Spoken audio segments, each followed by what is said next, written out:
ஆடிப்பெருக்கு. ஓம் நமோ நாராயண. ஆடிப்பெருக்கு இந்த நாளில் என்ன செய்வது சிறப்பு? ஆடிப்பெருக்கு விழா தமிழகத்தின் ஒவ்வொரு பகுதிகளிலும் ஒவ்வொரு விதமாக கொண்டாடப்பட்டாலும் இது நீர்நிலைகளுக்காக நன்றி தெரிவித்து பூஜை செய்து வழிபடும் நாளாக உள்ளது. கொங்கு மண்டலத்தில் இதை ஆடி நோம்பி என்றும் கொண்டாடுகிறார்கள். பொதுவாக இது சுமங்கலி பெண்கள் தாலி சரடு மாற்றிக்கொள்வதற்கான நாளாக மட்டுமே பலரும் கருதுகின்றனர். ஆனால் இது பெருக்கத்திற்கான மிக ஆடிப்பெருக்கு என்று எந்த ஒரு சுபகாரியத்தையோ தொழிலையோ வழிபாட்டினையோ துவங்கினால் அதன் பலன் பல மடங்காக பெருகி கொண்டே இருக்கும் என்பது நம்பிக்கை. இது பெருக்கத்திற்குரிய நாள் என்பதால் சுபகாரிய பேச்சுக்கள் பலவும் இந்த நாளில் துவங்கப்படுகின்றது. ஆடிப்பெருக்கு இந்த ஆண்டு எந்த நாளில் வருகிறது? ஆடி மாதத்தின் மிக சிறப்புக்குரிய நாட்களில் ஒன்று ஆடிப்பெருக்கு. ஆடி மாதத்தின் 18வது நாளில் தமிழகத்தில் உள்ள ஆறுகளில் நீர் பெருக்கெடுத்து ஓடும். இந்த நாளில் நதிகளை தங்கள் வீட்டு பெண்ணாக பாவித்து வரவேற்று வழிபடுவது தமிழர்களின் வழக்கம். இதையே ஆடிப்பெருக்கு, ஆடி 18, ஆடி 18ஆம் பெருக்கு என பலவிதமான பெயர்களில் நாம் கொண்டாடுகிறோம்.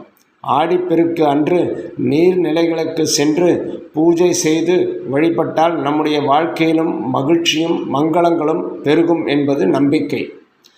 ஆடி மாதத்தின் சுபகாரியங்கள் எதுவும் செய்யக்கூடாது என சொல்லுவார்கள். ஆனால் ஆடிப்பெருக்கு அன்று புதிய தொழில் துவங்குவது, தொழில் விருத்திக்கான முதலீடுகள் செய்வது, திருமணம் போன்ற சுபகாரிய பேச்சுக்களை துவங்குவது, சுபகாரியங்களுக்கு புடவை, நகை போன்ற பொருட்கள் வாங்குவது ஆகியவற்றை மக்கள் வழக்கமாக வைத்துள்ளனர்.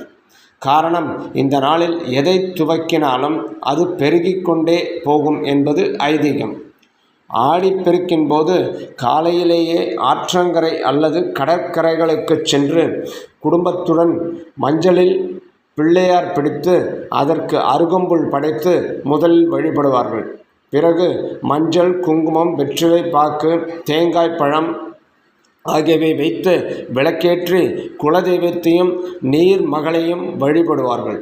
பல வகையான சாதங்கள் படைத்தும் வழிபடுவார்கள். புதிதாக திருமணமான தம்பதிகள் ஆற்றில் சென்று நீராடி கிழக்கு முகமாக நின்று தங்களின் திருமண மாலைகளை ஆற்றில் விட்டு தங்களின் இல்லற வாழ்க்கையில் அனைத்து செல்வங்களும் குறைவில்லாமல் பெருகி வர வேண்டும் என வேண்டிக் கொள்வார்கள்.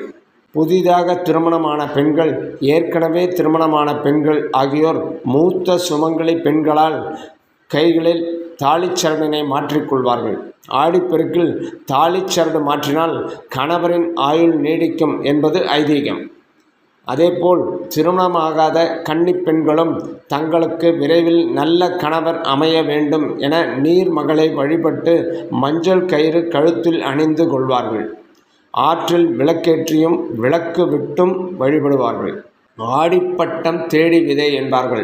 ஆடி மாதம் மழை காலத்தின் துவக்க மாதம் என்பதால் நீர்ப்பிடி இடங்களில் பெய்த மழையின் காரணமாக ஆறுகளில் நீர் பெருகி வரும். இந்த நீரை விவசாயத்திற்கு பயன்படுத்தி நல்ல விளைச்சல் காணலாம் என்ற நம்பிக்கையுடன் விவசாயிகள் விதை விதைப்பார்கள். ஆடியில் நெல் விதைத்தால் தை மாதத்தில் அறுவடை செய்ய முடியும். அதனால் விவசாயத்திற்கு தேவையான நீர் குறைவில்லாமல் கிடைக்க வேண்டும், விவசாயம் செழிக்க வேண்டும் என்பதற்காக ஆடிப்பெருக்கு விழா கொண்டாடும் வழக்கம் ஏற்பட்டது. காவிரி ஆற்றினை தங்கள் வீட்டு பெண்ணாக பாவித்து ஆடிப்பெருக்கு அன்று சீர்படைத்து வழிபடும் வழக்கமும் சில இடங்களில் உள்ளது. ஆடிப்பெருக்கு 2024 தேதி. இந்த ஆண்டு ஆடிப்பெருக்கு விழா ஆகஸ்ட் 3ஆம் தேதி சனிக்கிழமை அன்று வருகிறது. அன்றைய தினம் மாலை 4:55 வரை சதுர்தசி திதியும் அதற்கு பிறகு அமாவாசை திதியும் துவங்கிவிடுகிறது. இது முன்னோர் வழிபாட்டிற்குரிய ஆடி அமாவாசை தினமாகும்.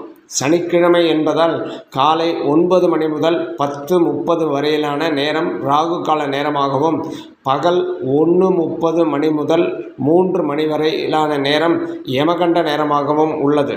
அதனால் இந்த நேரங்கள் தவிர்த்து மற்ற நேரங்களில் ஆடிப்பெருக்கு வழிபாட்டினை மேற்கொள்ளலாம். ஓம் நமோ நாராயண.